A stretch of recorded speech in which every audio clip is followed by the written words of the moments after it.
Normalisation Maroc-Israël, un coup dur pour la diplomatie algérienne? La santé de Mohamed VI se détériore à nouveau.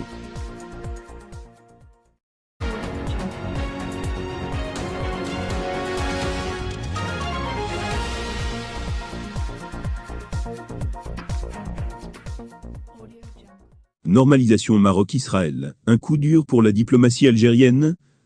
La diplomatie algérienne est mal à l'aise. Elle vient de recevoir un coup dur après 2 annonces successives faites par les États-Unis. Le président sortant Donald Trump a annoncé, jeudi 10 décembre, l'accord pour une normalisation des relations entre le Maroc et Israël. Il annoncera le même jour que son pays reconnaît désormais la souveraineté du Maroc sur le Sahara occidental. En effet, ces 2 informations arrivées d'outre-Atlantique sont suffisantes pour que l'Algérie soit isolée sur le plan diplomatique.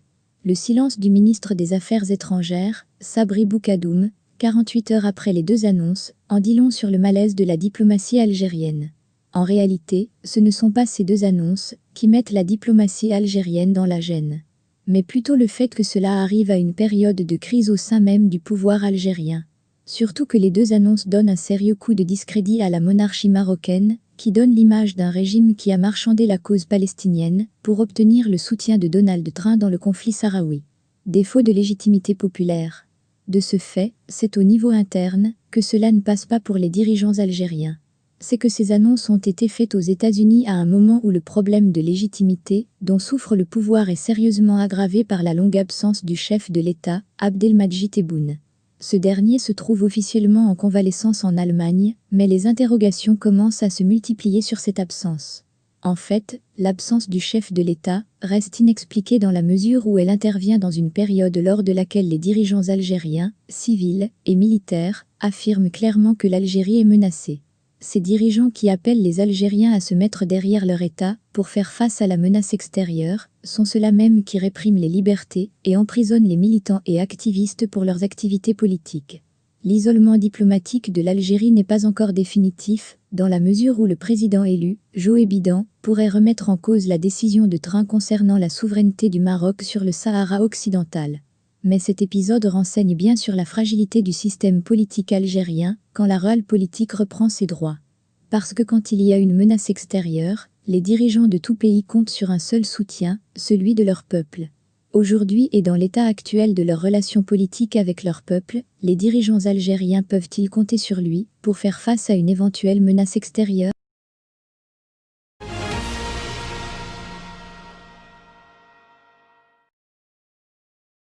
La santé de Mohamed VI se détériore à nouveau.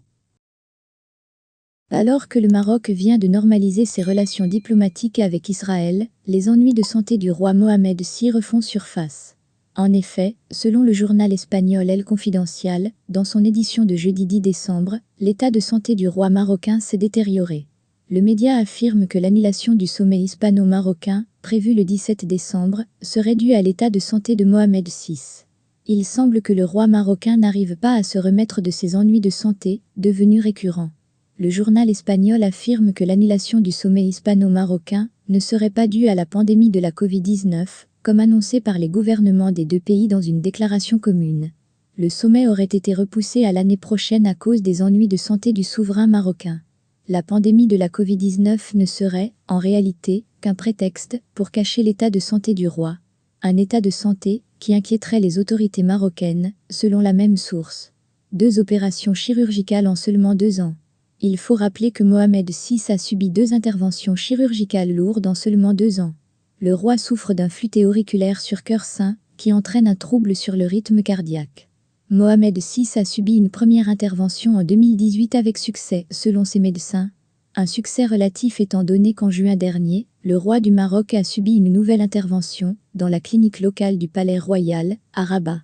Selon les sources du journal espagnol, Mohamed VI n'est pas tiré d'affaire. Le roi souffrirait encore d'une arythmie cardiaque et d'une maladie pulmonaire obstructive chronique. Des complications qui conduiraient à un emphysème pulmonaire ou à une bronchite chronique. Ainsi, le Maroc se retrouve avec un roi diminué dans une conjoncture marquée par la reprise des hostilités avec le Polisario et la normalisation des relations avec Israël. Une conjoncture qui complique davantage les relations du royaume chérifien notamment avec l'Algérie voisine.